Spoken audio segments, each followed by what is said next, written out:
Arratsaldeon guztioi, eta mila esker gurekin izateagatik. 2019ko urriaren 17an aparteko bilkurara ontara hasiera emango diogu. Dakizuenez bezala aparteko bilkura da eta hasiera emango diogu.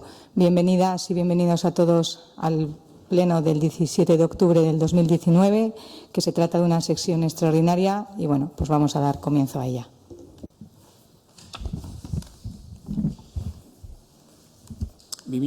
ko ordenantza fiskalen aldaketa. Lehenik eta behin esatea saiatu garela ahalik eta gutxien ukitzen tasak eta proposatzen dana gobernu taldetik izango da orokorrean igoera txikitxo bat, izango dana KPI-arena, hartu dugu 2018ko abuztutik 2019ko abuztura atera den KPI-a, eta orduan, hori da 0,60%. Decía que vamos a tratar de aplicar por parte del equipo de gobierno de una subida mínima genérica prácticamente en todas las tasas, aunque ahora iremos desglosando, que corresponde a la subida del IPC del agosto del 2018 a agosto del 2019, que consiste en un IPC del 0,60%. Eta, bajungo gara pixkanaka esplikatzen zertan geldituko den. Lehenik eta behin jarduera ekonomikoen gaineko zergan, han bakarrik, ez da egongo igoerarik, azken finean topean gaude, eta tekstuan, teknikuek esan ziguten, zenbait egokitzapen egin behar genituela, eta hori da proposatuko genuena. En lo que respecta al primero, impuesto sobre actividades económicas, no va a tener incremento y lo que sí, pues parte de los técnicos nos trasladaron que había que adaptar algunos de los textos de esta ordenanza fiscal y sería un poco la propuesta que vamos a someter a votación. Bigarrenik, hiri izaerako ondasun higienesen gaineko zerga, hemen gauza bera, bakarrik testuare dagokiona egokitzapena ingo litzateke eta ez da proposatuko ezta ere igoeraren bat. En lo que respecta al impuesto sobre bienes inmuebles de naturaleza urbana, también los técnicos nos trasladaron que había que adaptar algunos de los textos y en lo que respecta a la parte económica, pues no va a haber incremento. Hirugarrenik, landa izaerako ondasun higienesen gaineko zergan, han mantenduko da zegoena. En lo que respecta al impuesto sobre bienes inmuebles de naturaleza rústica, se propone mantener los precios que había. Laugarrenik, trazio mekanikodun ibilgailuen gaineko zergan, gauza bera, alde batetik teknikek eskatu digute baita ere egokitzapen batzukitea, eta igoera 0,6 izango litzateke proposamena. Respecto al punto 4, el impuesto sobre vehículos de tracción mecánica, los técnicos propusieron la adaptación de algunos de los textos y la propuesta por parte del equipo de gobierno sería un incremento general del 0,6%. Bosgarrenian, eraikuntza instalazio eta obren gaineko zergan, mantenduko litzateke, el impuesto sobre construcciones, instalaciones y obras se mantendría. Seigarrenian, landa izaerako lurzailen balioaren gehikuntzaren gaineko zergan, 0,6 igoko litzateke tasa, hau da, 0,6,20. El impuesto sobre el incremento del valor de los terrenos de naturaleza urbana se propondría un incremento del 0,6%, que supondría dejarlo en un tipo de gravamen del 6,20%. Eta, zazpian, sartzen dira zerbitzu publikoak eskaini eta jarduera administratiboen egiteagatik ordaindu beharreko tasak arautzen dituen ordenantza. Eta han, orokorrean, 0,6 izango litzateke igoera, kenduta adibidez, 7,7 estolderia zerbitzua, han mantenduko ginatekela 0,46an dagoen bezala, 7,11 eguneko arreta zerbitzuan handakizuenez eskualdean lantzen da gai hau, eta eskualdeko proposamena proposatuko genuke eta izango litzateke mantentzekoa. Baita ere 7,13 etxezetzeko laguntza zerbitzua, han baita proposatzen da eskualdekoa denez mantentzia proposatzen dana, eta gero sartuko ginateke eguneko zentroaren zerbitzuan. Handakizuenek diputazioak onartzen dituz tasak, eta hori izango litzateke proposamena. Eta 7 eta 16 jarduera fisiko eta kiroletako udal zerbitzutan gertatzen zaigu gauza bera. Batzutan eskualdea definitzen dira eta onartzen dira zenbait tasak, orduan igoera izango litzateke eskualdetik proposatu digutena, izango litzatekeena 1,1, eta udaletxeko tasetan bai aplikatuko genukeela 0,6 igoera. Han baita ere komentatzia, batzordea egin ondoren jarduera fisiko eta kiroletako udal zerbitzutatik pasa digutela emendakin bat, eta hobeto irakurriko dugu, condiciones especiales para los abonados con necesidades especiales, eta proposatzen diguten hau gehitzea. La persona solicitante, social polideportivo y que acredite su necesidad especial por medio del informe médico tendrá derecho a un monitor específico en el caso de que quiera participar en un curso y pague su tasa correspondiente, y la aplicación de un descuento del 50% sobre la tasa correspondiente en el caso de que necesite clases sueltas o particulares. Emendakina denez, gero bozkatu baino lehen proposatuko dugu hau sartzea, eta aterako balitz sartuko genuke, eta gero ja osotasunean bozkatuko genuke. Hori, jarduera fisiko eta kiroletako udal zerbitzutako dagokionari, kulturatik baita ere proposatu digute orokorrean 0,6 igotzea, baina badaude zenbait kasu, adibidez bazkidea eta txartela eta guzti hori prezioaren mantentzea izango litzateke proposamena. Eta, bukatzeko, 8. atalean, udal jabari publikoaren erabilera pribatibo edo aprobetxamendu bereziagatik ordaindu beharreko tasak arautzen dituen ordenantza, bai 0,6 igoera proposatuko genuke. Eta gero, bukatzeko, baita ere komentatzea, udal tasak ordaintzetik salbuesteko ordenantzan, han bai ikusi genula orain arte salario mínimo interprofesionalen arabera kalkulatzen zala, eta dakizuenez salario mínimo interprofesionalen sailean edo inportean aldaketa batzuk egon dira, eta horren ondorioak izan dira udal gobernutik indeguna da portzentai hori txikitu lortzeko inporte totala aldaketa txikienik izatea. Eta alde hortatik, hemendik aurrera izango liratezke taulan agertzen diren zifrak, baina jendearekiko komentatzia orain arte zeuden zifrak, baina pizkatxo bat handitu diala, eta alde hortatik sartzen ziren pertsonak zentxetarako sartuko dira, eta agian zenbait pertsona gehiago eskatu eskeo.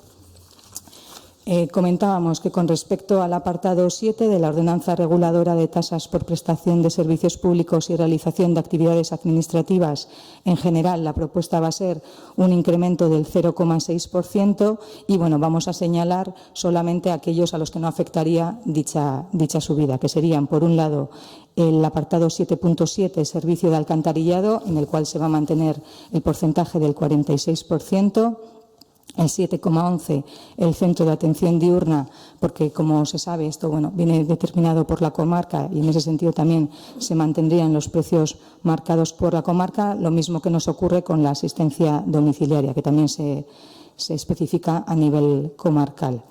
En cuanto al 7,14, que es el servicio del centro de día, las tasas vienen determinadas por Diputación para el caso de algunos de los residentes, y para los que nos toca aplicarlo a nosotros pues sería el 0,6%.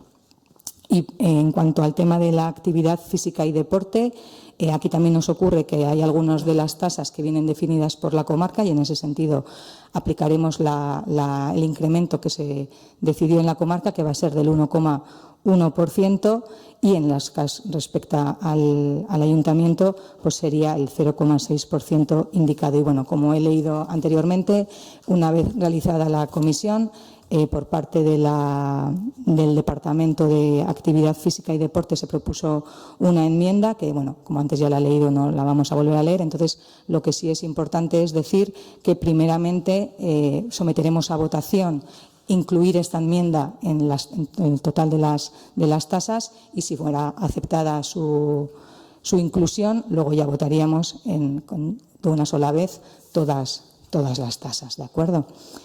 Eta gero, y luego respecto al 7.17, en cuanto a lo que son las tasas del Centro Cultural Bastero y Urigain, en general también va a haber una subida del 0,6, salvo en algunos aspectos concretos como el ser socio y las tarjetas, que ahí se va a mantener los precios que había actualmente. Y con respecto al punto 8 de las tasas, sería la ordenanza reguladora de tasas por la utilización privativa o el aprovechamiento especial del dominio público y local, que ahí sí, la propuesta será genérica y del 0,6%. Y por último, en lo que respecta a las exenciones de tasas municipales, hasta ahora se había establecido en base al salario mínimo interprofesional y se vamos a seguir manteniendo ese criterio.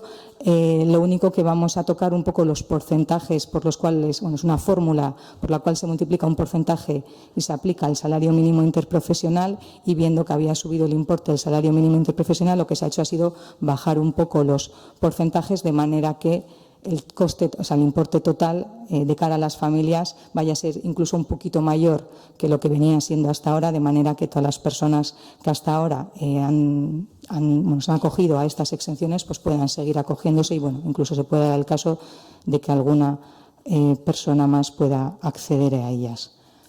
Ez dakit, azalpena edo horiek izango liratezke, esta sería un poco la explicación de lo que sometemos a votación. No sé si hay intervención bat.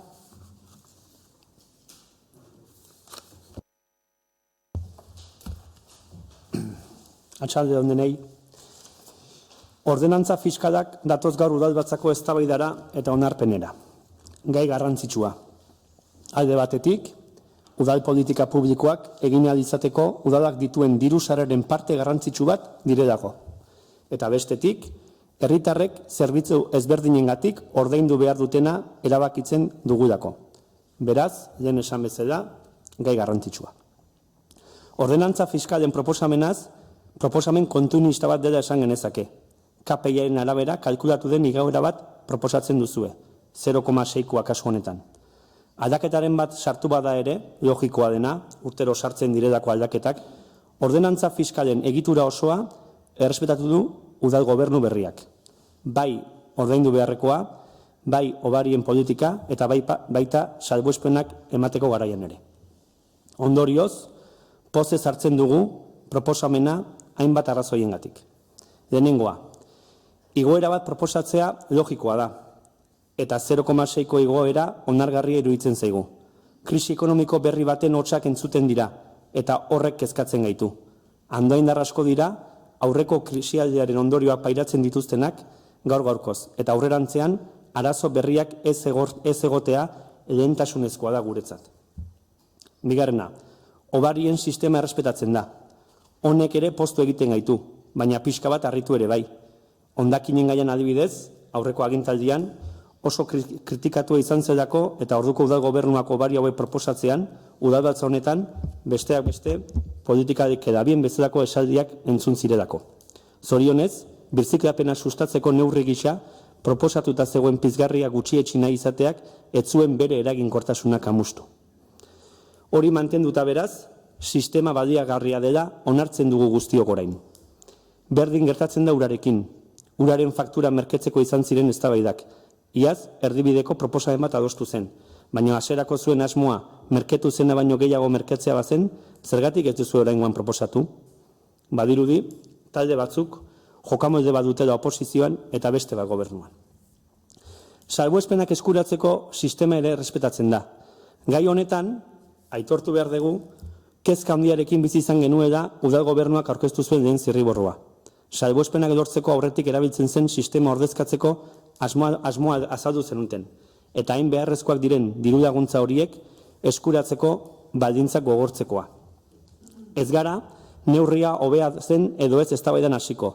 Batzordean esan genuen bezala, gaia aztertu egin behar delako. Baina babes politikarako neurriak aldatzen badira, ondo jakin behar dugu sortuko ditugun ondorioak. Neurri berri horrek eragingo zuen inpaktua neurtzeko txostena egitea eskatu zuen EH Bilduk. Eta ez dakigu txosten hori egin zen edo ez, baina azkenean udal gobernuak atzera egin du bere asmoan. Beraz, EH Bilduren erantzunkizuna eta eraginkortasuna azpimarratu nahi nituzke eta hemendik aurrera ere babes sozialeko neurrietan atzera ez egiteko lanean adi egongo gara. Gaur, baina ingresoetaz, diru sarretaz ari garela, galdera derrigorrezkoa da. Hasieran, esan dut, udal politika publikoak egiteko ezinbestekoak direla diru sarrerak edukitzea. Baina, aldaki udal gobernuak zertarako behar duen dirua. Gaur, 124 egun bete ditu udal gobernuak bere jardunean. Eta gogoratu behar dugu, eta ona da pleno honetan horrela jasota geratzea, gobernu planik ez duen gobernu bat dugu landoainen. Esan ohi da, hobe da plan txar bat edukitzea, planik ez edukitzea baino. Zertarako diru sarrerak? Zer egiteko? Zein da 2023an zuen agintaldia amaitzen denean utzi nahi duzuen Andoain? Zein azpiegitura berrirekin? Zein programa berriak martxan? Zer nolako herria? Aitzakiak alde batera utzi behar dira. Gobernu berria dela ez du badio. Herritarrek zenbat diru ordaindu behar duten erabakitzen bagaude, ezin diegu esan oraindik gobernu berria dela. Udal gobernu hau baldintza honenetan sartu da danera. Egoera ekonomiko ona udalean, proiektu ugari martxan, eta departamentuetako funtzionamentu bizi batekin. Ekainaren 16tik gaur arte perspektiba politikoa eman eta gobernu plan bat egitea izan behar zuen lehentasun nagusia, baina urratsik egin ez dela dirudi, edo herritarrok honen berri ez dugu behintzat. EH Bildu prest dago gobernu plana egiten laguntzeko. Gure programan jasota zeuden proiektu nagusiak izan daitezke oinarri nagusia.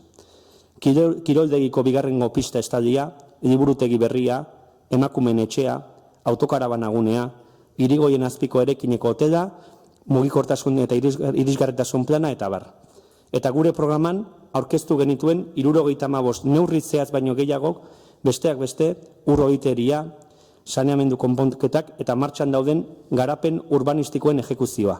Ama kandidakoa, etxe berritakoa, Agiriadai eta bar. Hortxe duzue, oinarri on bat, izan ere, ez gara nekatuko esateaz, EH Bildu izan zela azken udal hauteskundetan askogatik indar bozkatuena. Gure programa izan zen alde handiarekin herritarrek hautatu zutena. Gure eskua zabali dago, gobernu plan hori elkarlanean egiteko. Bukatzeko, Andoainekin dugun konpromisoarengatik adierazi nahi dut, EH Bildu erantzunkizun handiz lan egingo duela oposiziotik ere. Lehen hilabete hauetan demostratzen ari gara, arduraz jokatzeko gaitasuna dugula eta eraginkorrak garela eta etorkizunean ere horrela jarraituko dugu. Baina beti, Andoain eta Andoaindarren interesak lehenetsiz eta jarrera alderdikoiak baztertuz. Alegia, jarrera berbera edukiz, oposizioan eta udal gobernuan. Hau guztia esan da, 2020 urterako aurkeztu den ordenantza fiskalen proposamenari gure botoa baiezkoa izango dela esan nahi dut. Mila esker. El voto del Elkarrekin Podemos también va a ser positivo, porque nos parece que la subida de las tasas pues es una subida que si hubiéramos estado nosotros en el Gobierno hubiera sido parecida o la misma. Lo que sí pues me ha extrañado es lo de las exenciones, que yo pensaba que íbamos a tener el informe que pidieron los compañeros de Bildu para poder tener un poquito referencia de cuál es la situación, cuáles son las familias que se pueden acoger o quedar fuera y un poquito pues la horquilla de esto. Entonces sí que la verdad he hecho en falta haber tenido esa información, pero el voto va a ser positivo.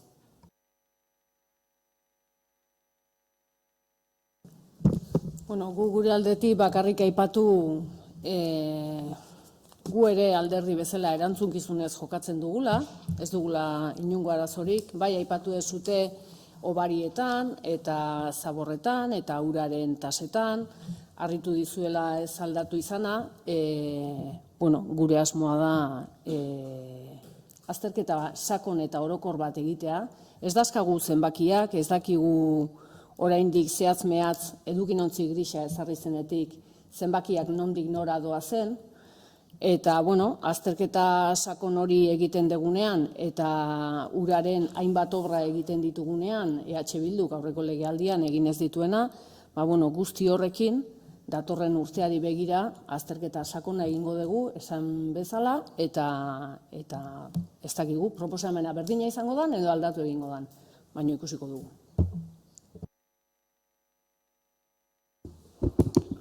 Bueno, por nuestra parte, yo hoy voy a hablar en nombre del Grupo Municipal Socialista, dado que se habla del tema de Hacienda, que es responsabilidad directa de esta alcaldía. En cuanto a muchas de las cuestiones que se ha citado por parte del portavoz de EH Bildu, pues contestar que el Grupo Municipal Socialista siempre ha estado a favor de los ovarios, de las bonificaciones en el tema de las basuras. De hecho, eran propuestas que nuestro grupo hacía al equipo de gobierno anterior, lo mismo que con el tema del agua, que tenemos que recordar que la que se aprobó el año pasado fue a iniciativa y a propuesta del Grupo Municipal Socialista, y en ese sentido vamos a seguir en la medida que se vaya correspondiendo y se vayan proponiendo las distintas cuestiones. Con respecto a las exenciones, decir que efectivamente la primera intención fue pasar y cambiar del salario mínimo interprofesional a la RGI, pero creo que todas las explicaciones ya se dieron en la comisión de Hacienda y pues tampoco vamos a empezar aquí a repetir todas las cuestiones. Ya se explicó también los problemas que había habido para poder obtener los datos y en consecuencia por qué se cambiaba y se volvía un poco al tema de los porcentajes, incluso que aún así también desde H. Bildu se pidió a cuánta gente iba a afectar y les tuvimos que corregir diciendo que es que los números a lo mejor no se habían visto bien, pero es que mejoraban. O sea, no era una cuestión de que se empeoraban, sino que mejoraban, con lo cual pues la pregunta no tuvo mucho sentido. Con respecto al programa, creo que también ya les hemos contestado. Ustedes en el 2011, que fue cuando también hubo un cambio de gobierno, lo cual es importante resaltarlo aquí también hoy para que quede constancia, tardaron más de 100 días, bastantes más, en hacer público. Incluso podemos hacer al revés, mirar en 2015, que era un gobierno continuista, y tardaron casi 100 días en hacerlo público, con lo cual, si siendo continuista les costó 100 días, que no nos costará al resto. Por supuesto que lo vamos a presentar más pronto que tarde, estamos trabajando ya en ello y trataremos de hacerlo público lo antes posible. Muchas gracias.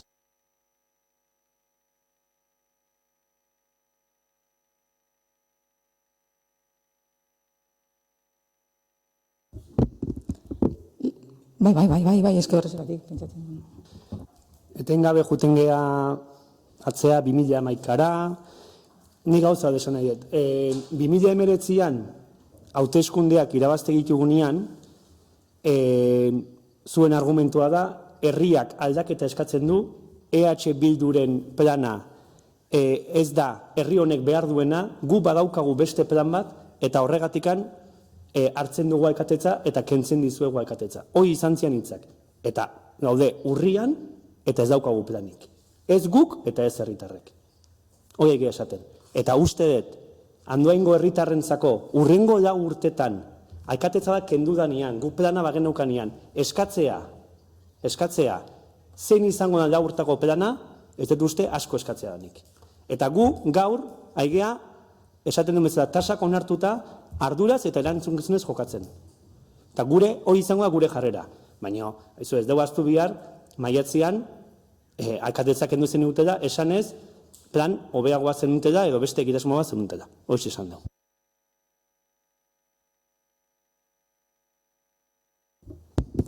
Bueno, yo creo que es importante entender las cosas. Aquí no fue una cuestión de quitar alcaldías, es una cuestión de juego democrático y de suma de fuerzas políticas. Y los números dan de sí lo que dan. Y había más opciones, porque ustedes también intentaron pactar con el Partido Nacionalista Vasco y ustedes en otros municipios han quitado alcaldías, si seguimos con sus términos. Entonces creo que es importante darse cuenta de que cuando la población vota, los números dan de sí lo que dan. Y sean más o sean menos, a veces las sumas permiten otras cuestiones. Y eso ocurre aquí, en el Parlamento Vasco, en el Congreso y en todas las entidades que son democráticas y que se votan. Entonces, es un sentido de, bueno, hay que asimilar los resultados, hay que asimilar lo que ha ocurrido y, en consecuencia, como hemos dicho antes, trataremos de hacer público lo antes posible el programa.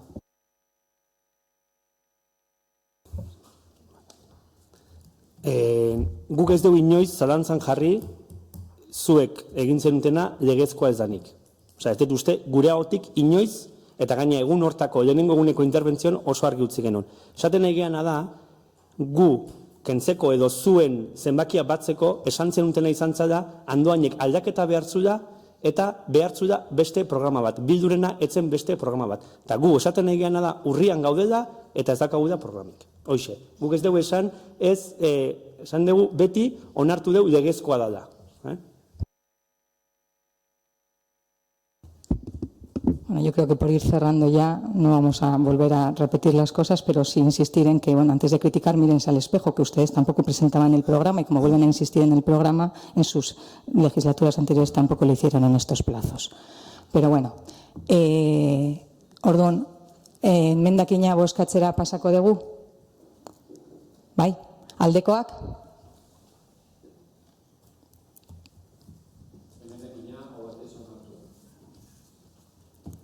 Bueno, eta orduan orain jarriko genuke zuzenki 2008ko ordenantza fiskalen aldaketaren proposamena bozkatzera.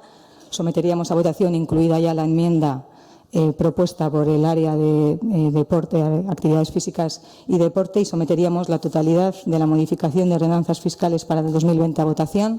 Aldekoak.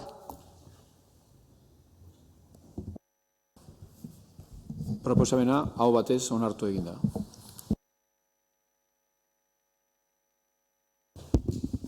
Bueno, aparteko bilkura denez, dakizuenez ez dago galderregurik, orduan bokatutzat emango genuke gaurko saioa. Como saben, es un pleno extraordinario, con lo cual no hay ruegos y preguntas y, por tanto, daríamos por finalizado el pleno. Mila esker eta gaur ona pasa.